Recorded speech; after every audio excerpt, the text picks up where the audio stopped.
Sa mga mahilig dyan sa cassava cake, narito na ang ating cassava cake with buko.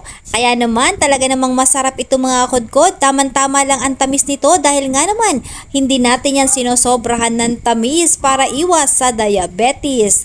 At syempre nga naman ito nga pala ay flavor na talaga namang sariling atin at pure na cassava, walang halong harina. Ito nga pala mga kudkod ay medyo mainit-init pa kaya naman medyo malambot ng kaunti. At nakita nyo naman ang puti-puti na yan. Yan talaga ipatunay na buko yan. At ito na nga ang ating finished product. Kaya naman, pwede na itong tikman. At syempre, kung gusto nyo naman na maging firm, ay ilagay nyo lang sa ref. Pwedeng kainin kinabukasan na talaga namang mag-i-enjoy kayo sa sobrang sarap. At yan pa, nilagyan pa natin yan ng toppings na cheese. Kaya naman, overload talaga yan. Kaya ano pang hinihintay nyo? PM na kayo sa mga gustong makatikim nito.